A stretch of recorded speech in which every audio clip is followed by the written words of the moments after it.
You're welcome for the lively music, everyone. Hope you were jamming out to that. I found that song today and had to use it. So welcome to the show. Thanks for everyone for popping on and saying hello in the chat and all that good stuff.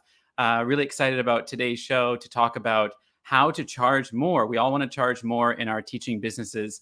And, we all start out at different rates and have different ideas about money. And I'm excited to bring Katie on in a couple of minutes to talk about some tips and some strategies for maybe increasing your income or thinking differently about your teaching business. So just want to say hello to folks. Yeah, thanks so much for saying hello early.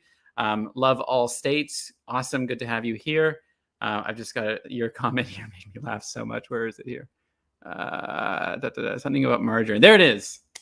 They must call you margarine because you're on a roll. Thank you. Hey, Claire, good to have you. And Nanette, so glad you're able to finally make a live. That's awesome.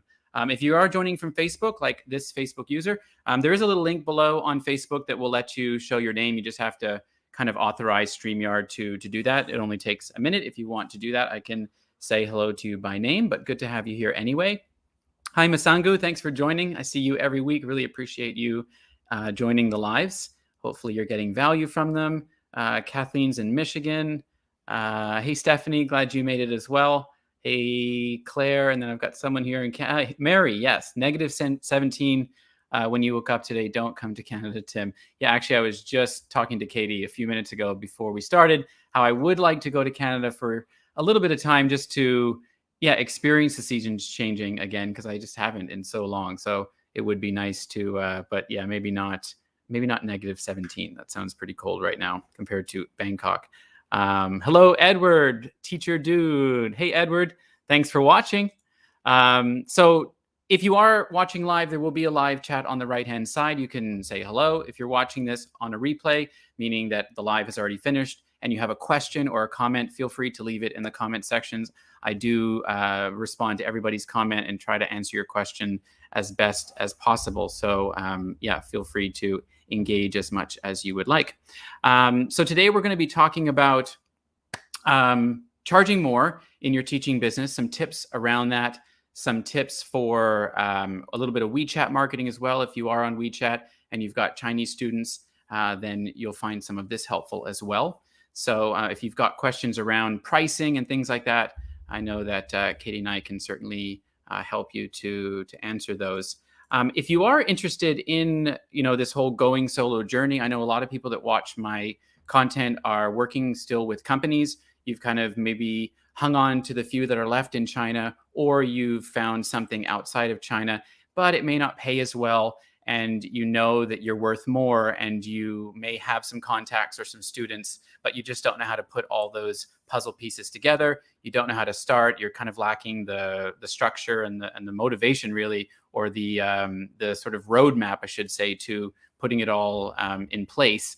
I'd invite you to go to onlineteacherdude.com/launch. I'm considering running this again live in February, but you can certainly purchase the course and go through it at your own pace at any time. And check back in my Facebook group, which is Going Solo for platform teachers, or really anybody who wants to build a teaching business. We have just hit 3,000 members, so would love to have you in there. And I'll let you know if I am running it live in the next couple of weeks. So with that being said, I'd love to invite Katie up. Katie, are you ready? I see you down below. Yes, awesome. Okay, welcome to the live. Hey, Katie. Hi everyone. Great. So good to have you. Thank you for taking the time. And I think I'd watched a couple of your videos a while back, and then I really noticed you in my Facebook group and just wanted to say thank you for all the value that you add in there. If you're not in my Going Solo Facebook group, Katie is always really quick to answer, to help, to support, to add value. So if you're in my group, I'm sure you have seen Katie's comments. So yeah, thank you so much, Katie, for doing that, because you're really, really helpful. And I knew that I wanted to have you on the live, so I was really happy that you reached out. So yeah. Yeah, cool. Thanks so much for this. And your Facebook group is such a great place for people sharing ideas and asking questions from people. So it's always great to hear from each other as well and join in. Great. Yeah. I mean, everyone's at different places in their journey, and whether you're just starting out or you've got a sort of momentum going and you just want to like grow and, scale a little bit, yeah, there's something for everyone there. So, all right. So, yeah, I always like to start with just having my guests tell everyone about themselves and sort of where you're from, a little bit about your teaching journey and what you do now. Yeah, cool. So, hi everyone. My name's Katie, as you can probably see on the name tag or whatever. So, yeah, I'm from the UK, in case you can't tell from my accent. I'm a qualified teacher here in the UK. So, I did my PGCE, which is like the UK teacher training course at the University of Cambridge, and I worked as a teacher here. I've also taught a bit in schools in China, so I have a bit of experience with international teaching as well. But mostly, like the last 8 years, I've been focusing on teaching online. Some of that was while I was still teaching full time as well. In the last few years, it's been more of a full-time focus for me. So yeah, and the last 2 years, actually, it's probably relevant more to today's video. I've been the education director of an online ESL startup program. So I have some experience in terms of the marketing and the kind of admin, the finances side of running a teaching business as much as being an independent teacher as well. So that's, yeah, some useful things there. Yeah. So that is called ABridge Academy, right?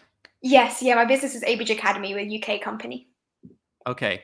And just so everyone knows, all the links for what we chat about, specifically the ABridge website is linked below, specifically to the curriculum resources section. So if you're interested in what Katie offers, if you're kind of looking for a curriculum option, which is, a hot topic amongst independent teachers, especially those that have come off of platforms and are kind of trying to find something, I would recommend checking out ABridge and seeing what Katie's got there in terms of her core curriculum. We'll talk about that a little bit at the end. And, she's got some other stuff as well. And I'll share a little bit about what I'm using right now with my winter camp with some students. So I am using it and really like it, and have linked that down below for you to check out, as well as Katie's YouTube channel. You have a YouTube channel as well. So I put that on there last minute. I wanted to just, share that because you've got some helpful videos there too. So great. So what does a day in the life of the director of ABridge Academy look like? Like what sort of pieces to your business do you have? Income streams, those type of things. Because I think a lot of teachers are always interested in like not always just trading time for money, but maybe creating passive income or being able to sell courses and provide support in those ways. Would love to hear what you've got going on. Yeah, sure. And this is something I know came up a bit in the Facebook group as well. People asking about how do you diversify your income, because there's only so many hours in a day. And particularly if you're targeting, like, say, just Chinese students, well, that's only a few hours a day of actual teaching. So for me personally, I do some teaching that's normally in the mornings, UK time. So that's like Beijing peak hours, basically. Many of you guys will be familiar with those. But then as well as that, I'm running ABridge Academy as a business. So we offer things like teaching materials for teachers, like a step-by-step curriculum that teachers can use. So that's something, talking about a day in the life, most of my day is spent working on the curriculum, the slides and the lesson resources and supporting our teachers. I also offer training courses. So we have our TEFL courses. We have like a course about sort of teaching Chinese market and how to promote yourself in China. So these are other things I work on here and there. What else do? I do a lot of stuff, I feel. ABridge Academy used to run in-person programs. So before the pandemic, that was the original focus of the business. So yeah, before all of this, I was running a lot of in-person things, looking at interviewing people, managing like a lot of the admin involved in sending people out for like teaching programs in China. Obviously, we don't do that at the moment. We do have an online teaching program as well, so our own online tutoring agency. This is a partnership with a Chinese company. So I also spend a fair bit of time in like meetings with them, discussing plans, working on our own internal curriculum, and also doing marketing and things like that as well.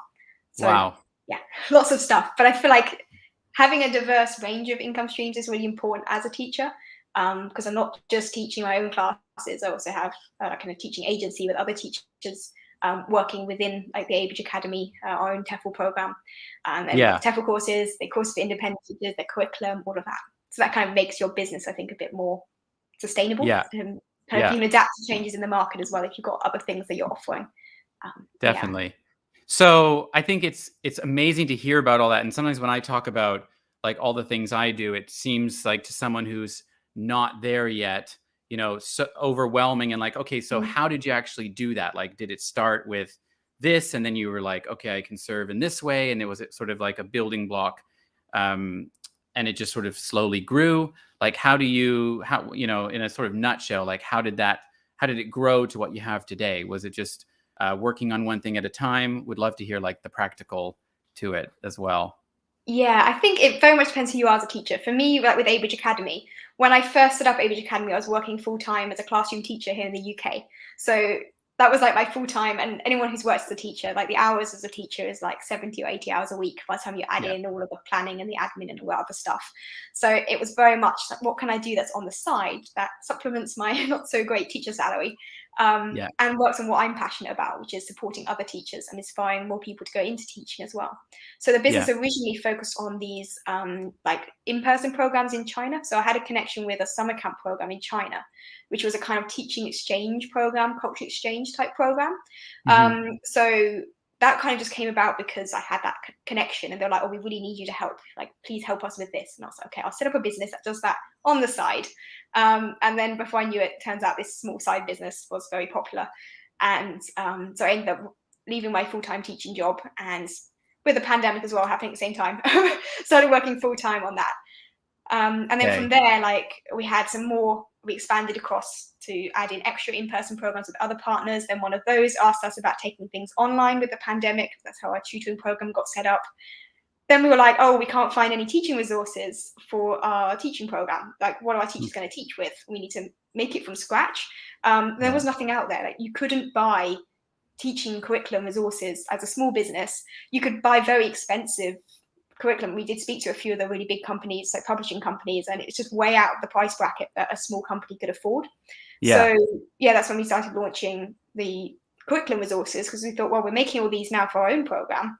And I gained a lot of experience in sort of curriculum development from that. What can we do to make this available now to independent teachers with the shifts that have happened in the market in the past year?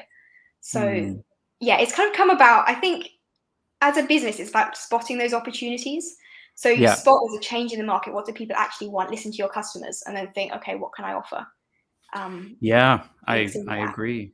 I mean, that's really what the Going Solo course I created was out of that, just birthed out of, well, there's a big need right now, and you know, I may not have it all together, but I can, and that's the thing. You don't have to be a complete expert and have all the knowledge to be able to serve and help others. Like, you just need to be a few steps ahead of someone with a vision, a passion to serve, and an idea that people want and people need.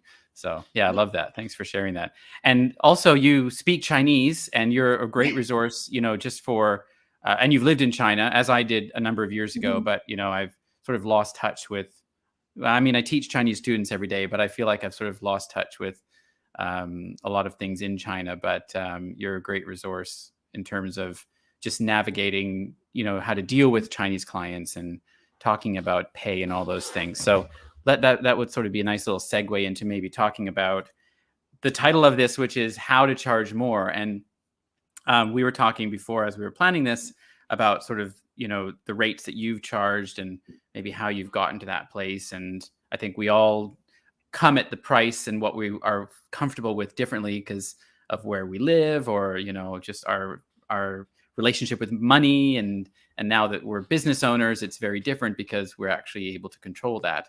And some teachers I see may start really low compared to what others do. And, you know, I don't pass any judgment on that because everyone's kind of coming at this from a different place, and you can only build up from there. But can you talk a little bit maybe about what you charge, or for your classes, or have charged, or the range, and just a quick little like journey? How did you get there? And maybe we can then maybe jump into some tips. Yeah, I think what you say about every teacher being in a different situation is really important, because for me, I thought, well, this is how much I could earn if I worked as a classroom teacher. I could quite easily get a job at the school down the road teaching in schools, because schools are desperate for teachers right now. So I thought, well, what can, like, if I'm looking at my income, I need to earn enough to justify teaching online and doing what I'm passionate about, rather than a standard stable classroom teaching job. So that was kind of my first thought. Like, I can't necessarily charge really low prices because I live in a country, the UK, with quite a high cost of living. You know, got rent to pay and all the costs and things associated with, you know, being a responsible adult, and therefore you can't. I couldn't go as low as perhaps other teachers might be able to. But I think even if you are able to charge less, as in you're living in a country with a lower cost of living, doesn't mean you have to charge less. That's right. You know, if you look at the market in general, there's a real range of prices that teachers are charging. And actually, it's more about the value you're offering your customers that you need to think about, rather than what money I need to earn. You need to set what money you need to earn as your benchmark. Like, you have to earn above that. But when you're setting your prices, don't think, well, I only need to earn, I don't know, $10 an hour to make this worthwhile, so I'll just charge that. Think about what value you're actually adding to customers, because then you can teach less hours and That's have right. more time for working on other aspects of your business, or, you know, spending time with your family and things like that as well. So in terms of how much I charge, like for my own independent classes, for one-on-one classes, I charge £35. That's about what's that in dollars? Maybe $45 per hour, that is. And if students are on a half-hour class, it's half the price, and so on. And then for group classes, I charge £40 per hour. So it's only a little bit more, maybe $50 for a group class. That's, yeah, I can talk a little bit more about that actually maybe later, in terms of your kind of negotiation strategy, this whole, what's the word? Yeah. Individual single classes versus group classes is one thing. But like previously, I started independent teaching. When I very first started doing online teaching, I was doing it independently. I didn't actually know those platforms existed. So if you go back like 8 years ago, I was charging £25 an hour for kind of homework help with local students and some kids online as well. So I kind of thought, well, I can't earn less than I earned 8 years ago when I was still a student, you know, not a qualified teacher with all the experience and things I've had since. So that was kind of I had to be above that, I felt. That was quite important to me. But what was I going to say? I've lost my train of thought there. But yeah, I think the other thing was that once I'd been working a little bit independently myself, I discovered some of these platforms. And I talked with a few quite niche agencies, actually, focusing on various different areas, particularly in China and Korea. And then from there, I then went on to teach with Powfish and with OutSchool more recently. So I kind of taught all the little platforms because it was convenient and easy.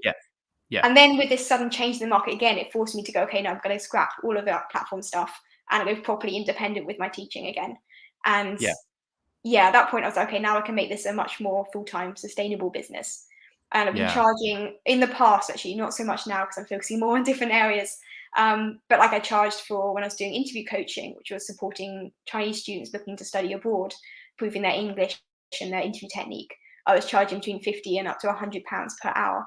So that's up to $130 an hour. Right. So there is the potential in the market to charge higher rates.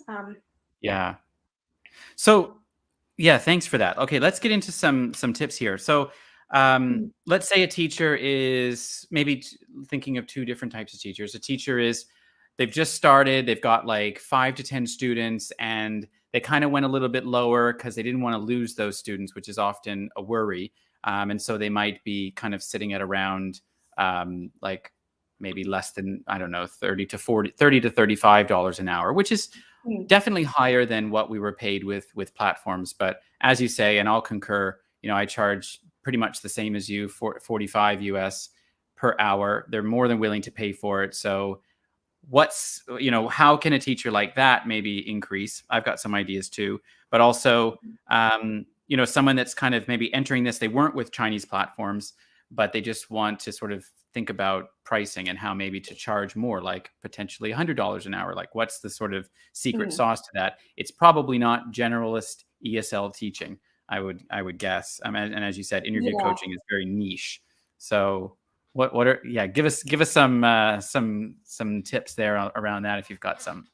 So there's a few different things I think is important to think about. There's like how you communicate your value to your customer. And there's also the idea of like picking a niche and those sort of things. So if we start with like the idea of communicating your value, and this is true even if you're doing general ESL teaching. I think, you can say, oh, I just teach English, in which case you're putting yourself in competition with everyone else. If you say, I teach kids English, well, so does everyone else. There's like 100,000 other teachers online teaching kids ESL English classes. So you need to stand out compared to them. So I always say, like, when you get a new student, whether that's someone you've taught previously with a platform and now doing independently, or it's someone you've found through your own marketing, the first thing is to start to build a bit of relationship and actually understand your customer. So ask them, why do you want to learn English? Or if it's the parent of a child, like, why does your child want to learn English? Or why do you want your child to learn English? Maybe it's more relevant because the parent's the customer, the one paying, right? Yeah. But understand why they want to learn English, how they're currently learning it in school, why they're struggling. And that's a really key thing. Like, what is the pain points, what are their challenges with learning English? Because that's why they want you. You're there to try and help them overcome those pain points and achieve that actual end goal. So if you ask them and they come back and say they're struggling with pronunciation. So if you look at even like kindergarten students in China, they'll start learning English even at quite a young age. But quite a lot of the parents I speak to, they're very nervous. They're worried that their kids will be picking up a non-native accent. Personally, I feel like an accent is natural. Like, if you're not a native speaker, you will have an accent. The key thing is that you can be understood, right? But some parents will get really hung up on this. They're really worried about the accent and the pronunciation. So you can then go back with your sales pitch saying that, we're going to focus specifically on accent training and improving your pronunciation and developing more native sounding phrasing in your speech, and also communicate why you are the best person for that. So maybe you previously taught kindergarten kids before, and even native speakers, they need to work on speaking when you're still at that age, or you've had a lot of experience in that specific aspect. That also links in the idea of a niche then. If you've got skills and experience in one area, you can clearly say, this is how I'm going to help you, and this is why I am the best person to help you with that. And even if you, just to jump in, even if you don't, you can get the experience and you can get the training. I mean, if you're someone that wants to, there's a lot of IELTS teachers or those types of teachers that tend to be popular niches, but it is more niche specific than just being a PowerPoint slide clicker to teach, 5 to 10-year-olds English. So you could look at that and go into a course, take a course on IELTS or TOEFL prep or whatever, if you want to do exam prep, that can be a high paying niche. So yeah, you don't, even if you don't have the experience, you can gain it, and you can invest in, even like working on, they don't pay well and it's hard to sort of charge a lot, but those platforms like italki and Preply can be places where you can explore your niche and figure out, like, what do I love teaching about English besides just teaching children ESL? Is there another area that I would really like? And I think those are good platforms to kind of test it out on. That's actually how I got into, like I mentioned before, about the kind of interview coaching niche. So if we're to talk about a niche, I think there's kind of several things to think about. You've got to pick a niche that's got customers who can pay. It's all very well targeting, young students, but maybe the families aren't so well off. And you've got to think of it from a business perspective, which customers have actually got the money.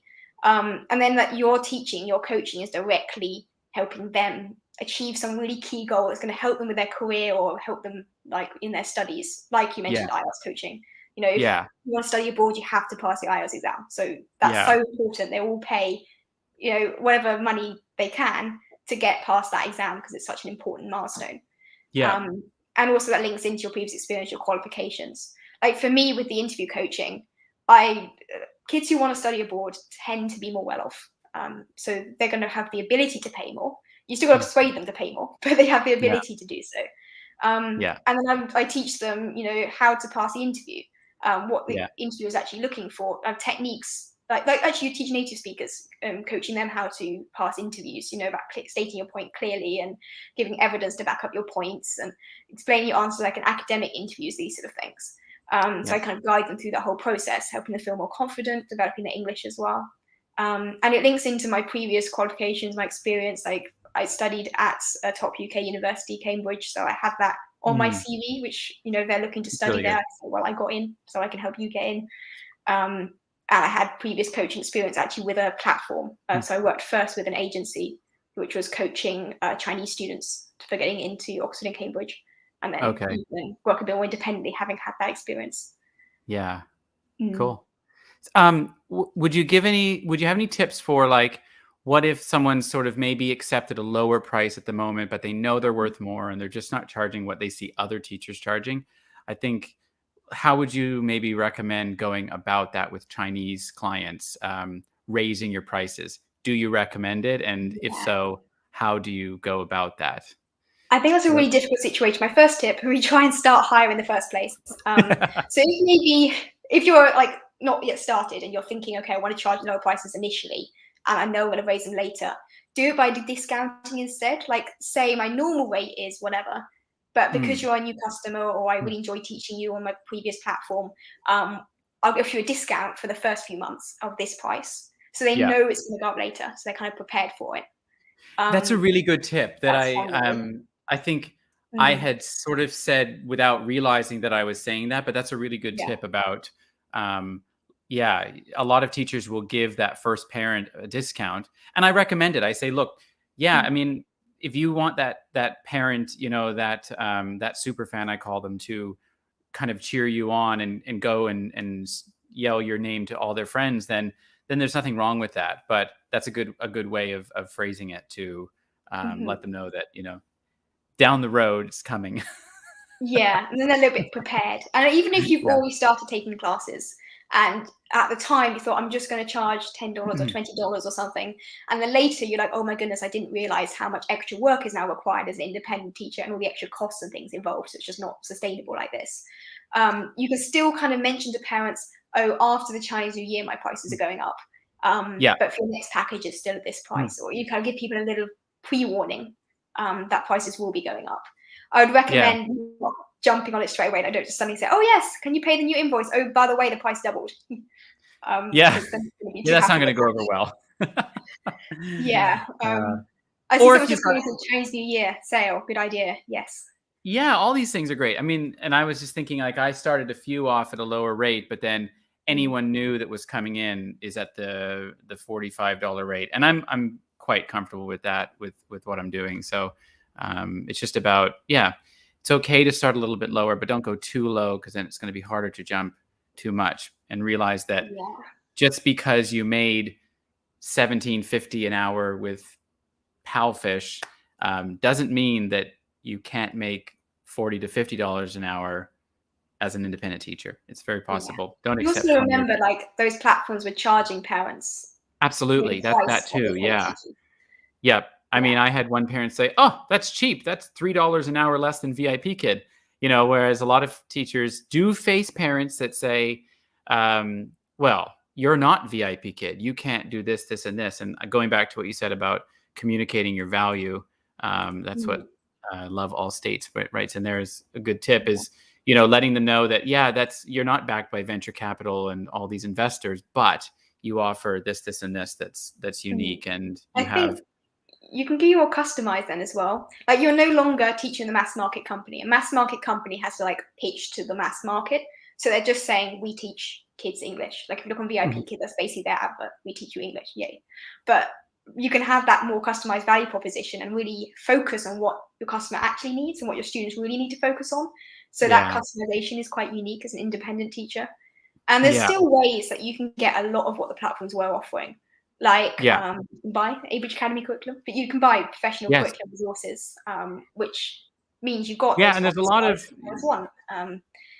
You yeah. can pay for, like on Zoom Pro, I paid for Zoom Pro so I can record all of my classes and my students can watch back Mm. the recording because that's And something Zoom Klassen does the students are same asking thing. for. Yeah. With they allow the pro version allows Mm. cloud-based recording. So if Yeah, that's something that you want exactly. to get into, you do have to pay, I think, 1 RMB per recording. Mm. But, you know, that is something that you can put into your offer. You know, you could do previewing of the lesson, or you Yeah. could do homework, or you could do monthly reports, you know. And if you don't want to Yeah. get into those things, you also don't have to, you know. So Mm. it's And up to also, you. like coming back to what I was saying before, if you're charging a lower price and want to up your prices, you can kind of like start to offer some small extra thing like that, and then use that to justify why your prices are going up. Like Yeah. saying, okay, now I'm offering class recordings, Mm. which I know you were asking for, therefore my price is going Mm. up. Or you Yes. wanted to see previews of lessons, so I had to purchase this, that, and the other. Yes. Yeah, Yes. like books. I know some people sign up for like ebook libraries, that kind of thing. Hmm. Kinga Yeah. asks, "Hey Kinga, how do I get more into IELTS teaching?" Um, God, how would you get more into it? There are people that are certainly offering courses around, you know, Mm. training you in that. I believe Crystal's got an IELTS training course on her ESL curriculum site. I Mm. might be speaking ahead of myself and may not know exactly what it is, but it's something like that. But that could be something, Kinga, to look at. Do you know of any? I know there are a few companies that offer IELTS materials, and if you also Google like IELTS teachers Hmm. course, there are courses like by the British Council. They have their own course on teaching you how to teach students IELTS.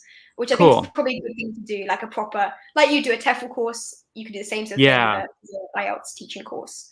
That would I be something think to look what into. Crystal had, I actually just want to look it up because I think she has some slides for it, like some materials for it, perhaps. she's hosting someone Yeah. else's course.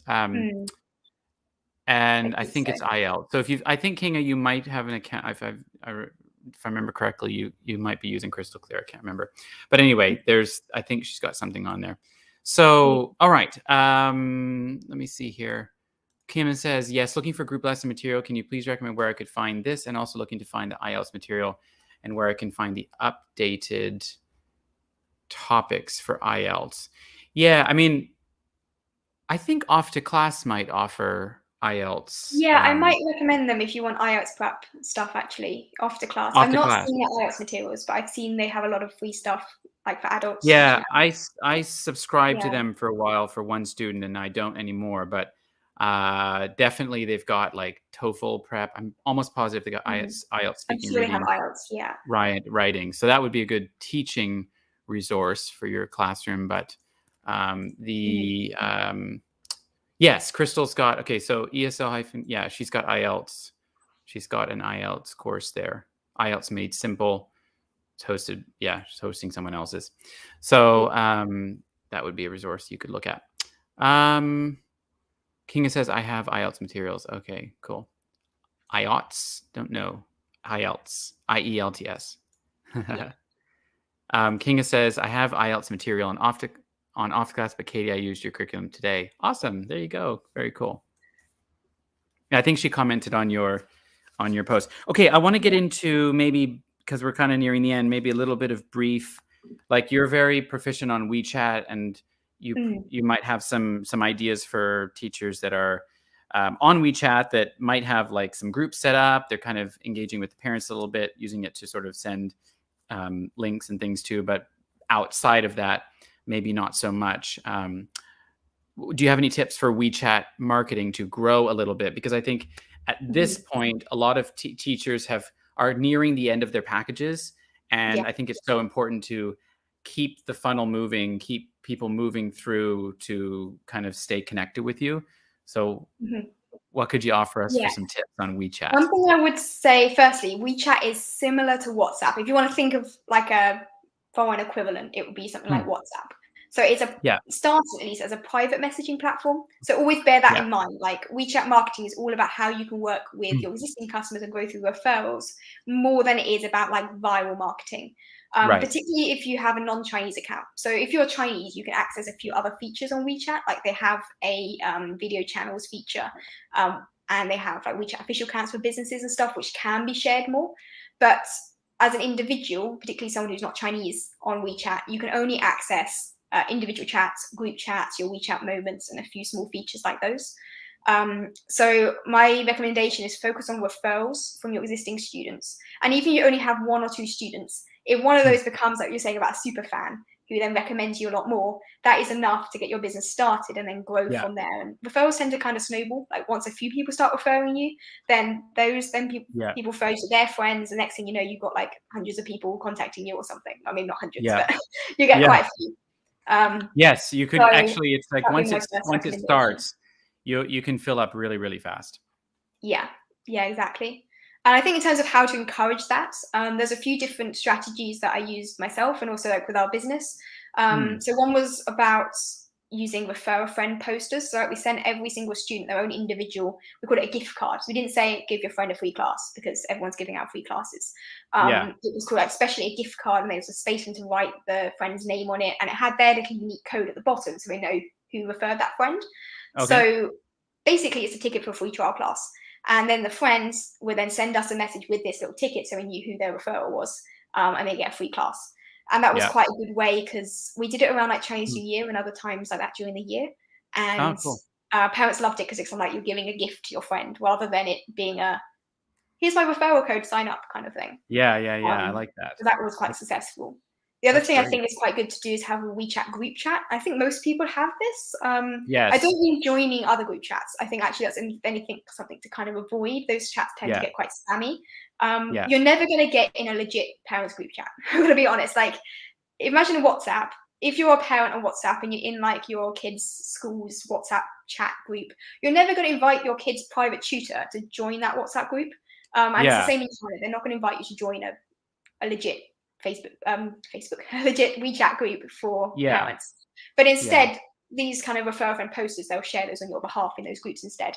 And if you create your own group chat and make it a valuable place for kids to learn, like share things that are useful for them. Like you can do little short videos, tips on English learning. You could share like a grammar, little mini thing about one grammar point, flashcards, worksheets, all of these kind of things. Yeah, like vocab lists, and get your students to engage with it. Like send them some flashcards and send a few voice recordings of the words, and then tell them, can you make a sentence with those words? And then every now and then just say, oh, why don't you invite your friends to join our group? And that brings in a few more people. So yeah, really, and you could do similar things on your WeChat Moments as well. WeChat Moments is like a kind of news feed. It's only I was just going to add in don't forget to take screenshots of your classes, maybe of your student, like have a special, what do they call it, like a student of the day or of the week or something, and just I love share on your that, moment. actually. Yeah, and also parents like to share that as well. So anything you put on your WeChat Moments or on your WeChat group, make sure you've put your WeChat QR code on the picture, so that when the parent says, "Oh, look, we won a certificate for being student of the week, let's share it on our WeChat," all of their friends then see your little QR code to connect with you if they want. Yeah, that's the best way. I mean, that's so powerful, that type of marketing, because you don't need to have that sort of type of social media like Instagram or YouTube that's kind of organic out there in the world. But you get access to all these other audiences by creating shareable content. Exactly. I like that. Really good. I think also it's so powerful that you've got a parent recommending you, rather than you being the person that, oh, sign up for English classes with me, please. That parent directly saying, my kid loves class with this teacher, and they're recommending you. Yeah. Did we talk about group classes at all? I can't remember if we did or not. Not so much. We can have a chat about that though, because I've also that was what I'm doing now to sort of it's a little income boost with I've got 12 students in 3 groups, and we're kind of doing conversation news type of topics, and I'm charging $15 per student. So right there I've already added 30% onto what I normally charge. So a nice way for them to get a good deal, to add an extra class, because most of them are not traveling this Chinese New Year again, right? So they're typically looking for other classes to put their children in. And you can offer something kind of unique and a little bit less curriculum focused with grammar and reading and vocab and stuff like that. So with my higher level students, I'm sort of turning a little bit of what your news, what did you call it? Your upper level news stuff, reading. the B1. Yeah, the ABridge Academy news reading course, I think. Yeah, into a little bit of a debate as well at the end, where they have to prepare a little bit on the topic. So we did like space tourism. I think you probably remember that one that you made on this week, and had them kind of do a little bit of their own research, because one of the students I had was like a level 8 VIP kid, and the others are sort of high level 6, and come up with their own sort of stance on the pros and cons of it. And then it worked really, really well. So if you haven't done that for this Chinese New Year, think about it maybe for the summer. If you're watching, you kind of want to add something a little bit different to your schedule, and make a little bit more money too. Yeah, that's true. Definitely. Last year, I haven't done it this year because I want to break. But last year I did like a winter camp classes and summer camp classes. We've got a non-fiction writing course, I think also in the ABridge Academy curriculum. That was my winter camp class last year. And we also have like our more advanced science courses, which is great for like really advanced kids. And I did those as like a summer program. And also some of those I teach throughout the year actually as well. So I think having like a kind of what we call a super curricular topic, super curricular being it links into another subject area, but gets them to practice their English. Like I loved your idea of the debating and having like students really involved in the discussions. That is quite a good way to sort of add more value and get English practice, but without the like, formal grammar stuff. Yeah. No, Kinga, not free. I mean, the one signed up with you. No, they're not free. So as Claire said, $15 per student, and there's 4. I felt 4 was a good number, but like, I could have had 5. It wouldn't have really changed things too much, but 4 was nice because you can put them into 2 groups of 2 if you're going to do like a debate or something like that. There are so many possibilities. That's the thing. I think now we really get a chance to think about what is possible, right? It's not just necessarily replicating what we did with companies. Like, that's a good way to maybe get your foot in the door and start to see yourself as a business and someone making all these decisions that you've got no experience making and are completely overwhelming at first. But once you get into it, you can start to see that there are lots of possibilities. Facebook user, I just use ClassIn and put my students into groups, and really, really easy to do. You could use any sort of video conferencing platform. And I just shared a week. Oh, sorry. What? I interrupted your flow. Go for it. You're good. I was going to say, you charge them per student and you set up the group? Yeah, that's right. So I created I created like a little poster and just shared it in my parent group and said, who's interested? Took down the names. I grouped them based on level and ability. And it just worked out to be a really nice, even 3 groups of 4. And then kind of got everything together and sort of got it all paid for before I created it, or investigated too much, because you want to make sure that it's all going to work out and that there's a need for, or demand for it. And there was. So that's interesting. I'll say this is another strategy. So coming back to the earning more money. One strategy I use for group classes is actually to get the parents to organize the group. This is more for like long-term group classes, because I find that way they're the ones bringing in more customers. Which works quite well, actually. I was going to say, one of my parents is really a super fan, and she was one that said, this is awesome. You should all sign up. My son's done a similar debate kind of situation with this class or this teacher a long time ago, and blah, blah, blah, and said, and it was a good way of kind of encouraging them to do it. That's why the WeChat groups are really powerful, because you're not just dealing with you and someone who may not be proficient in English and trying to convince them of something that they don't really know much about. If you've got someone on your side, it really helps. And in a group setting like that, all of a sudden the other parent wants to keep up with that one. And well, if they're doing it, then I should do it. And you know how it works. So for me, for the group classes, that's similar to how I ran the winter camp as well previously, which was quite effective. I also find like you can use group classes in themselves as a kind of marketing and negotiation strategy.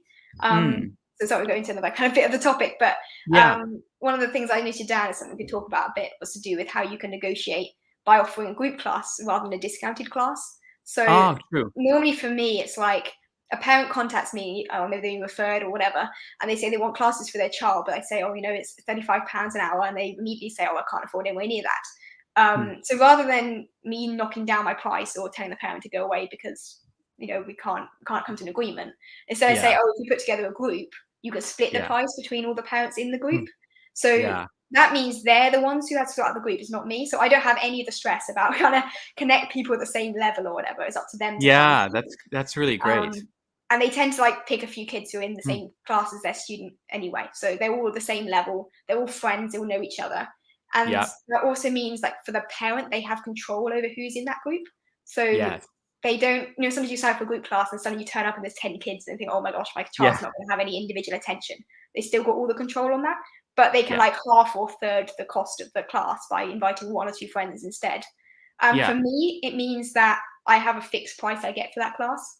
So if a student drops out, the others have to make up the difference. Like I still need my £40 per hour. Like if there's only 2 kids now, well, you need to pay more. Whereas otherwise I find if you're starting per student, then so your one parent is paying the price and they're responsible for getting the money from the others. Exactly. And it's up to them how they want to split it. I don't really get involved in that side of things. So you don't care if there's 3 or 8. I set a maximum of 4, just because I find there's more than that and they don't get much individual attention, and the price per student only goes down a small amount when you start getting to that number. I found that's a good way of doing it too. Because what I did is I said $15 per student, but actually I was like, one parent said, well, I think 3 is a good number. And I went, I need a minimum of 4, because then it's just like charging what I do for one-on-ones. And that's not the point of this. If I wanted to just do $45, then I would just do one-on-ones. It would be the same. So the goal is to make more. So I had to then kind of backtrack and say, oh no, actually the minimum is 4. And the trouble is then what happens, you didn't meet that minimum, you'd have to like renegotiate on price or not do the class. Whereas if you say this is the total cost, no matter the number of students, if they only find 1 or 2 students, well, that's their own fault. They have to pay a higher Yeah. price. Whereas if they find more students, then great, they can pay less. Yeah. It also brings in more parent contact, so I don't already have. So we talked a lot Mm. about like referring, WeChat marketing being about referring people. Well, if Yeah. they bring in some of more of their friends, not through one of my refer a friend posters, so I don't give them a free class or any bonus. Those friends then might refer me to even more people. So the more parent contacts you have, like the more they can refer you. So it's quite Yeah. useful. This is like, that's a really good point. I'm Yeah. just sort of thinking about what you're saying about getting that one parent to Mhm. organize that, because then you're not just picking and marketing to your existing students. I love that if you Mhm. get that one parent, you know, she's got a friend who's maybe not able to afford your classes, but has some extra time. I think that is so. That's Yeah. like a And golden because nugget right there. they're the I ones love who that. benefit from having more Yeah. students. Like it reduces their per class cost. They Yeah. actively want to find me more students because it makes it cheaper for them. Yeah. So they'll Exactly. like share it with all their friends in their school WeChat group, and And you're yeah, not invoicing 20 students. you're just yeah. I only invoicing invoice like, one person. It's great. yeah, it's just easier to kind of manage the money side of it. They have to pay Yeah. that, and so they're gonna Also, like work if one kid together. can't make the class, rather than them having come to me to discuss getting a refund and it being a nightmare for me to deal with, instead they have to contact the parent who's responsible for the group. And they're normally a bit more forgiving with other parents. So the parent will be like, Yeah, well, if you can't come to the class, we're all gonna have to pay extra. It's not really fair. Like you're just gonna have to pay. And they can be a yeah, bit that's more, right, exactly. yeah. Rather than you having to say that, it's really good. Thanks for that. That's a really good tip. We could talk about so many things. Yeah. You've got lots of great ideas. So I wanted to just share your curriculum, ABridge, before we go. Yeah, lots of great comments in the chat here. I haven't really been able to read all of them, but Grace says up to 12 students at $50 US for 50 minutes, 2 trials this week. So I hope to be at 15 by the weekend. Awesome. Great. Yeah, that's great. That's amazing. Grace was in my, gosh, Grace, was it November or December's going solo group? So she's done really, really well. Grace charges $30.15 for group classes. My struggle for group classes is the diversity in level when parents choose friends. Yeah, that is one thing. I had one parent say, well, I think the sort of lead parent I think that this girl should be in the top level group. And I knew very well that she shouldn't be. So I had to sort of step in, and she said, well, you're in charge. No problem. So that was, as It's long weird. as, I think it's the that balance opposite. of giving her Yeah. all control. I find normally that because of the parents the one picking the other students and they want their kid to be learning with kids at the same level, they Yeah. normally seem to prefer people at the same level, I've found. Yeah. I've had so many issues with them having completely different levels. I've had a couple of students like that, and it's normally like they referred their brother or something, and their younger brother is 3 years younger than them and completely different level. Right. But Yeah. normally And at that point, I'm like, it's not going to work as a group class. Why don't we reconsider and do one-on-one? Yeah, So that's yeah. right. And, also be careful with ages. I mean, just because an 11-year-old is like a level 3 or 4 doesn't mean that they should be in a group with 7-year-olds that are 11. They're not going to enjoy themselves. So, No. yeah. Katie, can you control the screen share and pop up Yes, ABridge? I think you need to put up the screen share. Oh, I have to add it. Okay, there we go. There we go. Cool. Yeah, so I wanted to leave everyone with Katie's curriculum. If you're looking for some ideas, I'm using sort of her expansion courses, the B1 area of the SEFR standards. So yeah, take it away and show us what you've got in there now. It might be really interesting for some folks. Cool, thanks. Yes, I'm going to very quickly share about, talk a bit about core course, and maybe we can look at the expansion courses in a moment if there was time. But like the core course is like a step-by-step curriculum. So it's, well, step-by-step is like your core curriculum, kind of like if you taught with VIP Kid or whatever, the same sort of idea. So each lesson's got like lesson slides, and it's all really interactive. So this is something I think that's quite unique about the ABridge Academy curriculum. Oh gosh, my internet's really slow. Sorry, there's a massive lag on it because my computer can't cope with this. We got a lot going on. And the video at the same time. Well, anyway, you get an idea. But it's got stuff that you can drag and drop and click and move around. Like here's a review. Is it built on Genially? Yes, yeah, we're using the Genially software, so it's really great because you can have drag and drop things. Also, when you drag something in the right place, it will pop up with like a little reward, like trophies. So congratulations.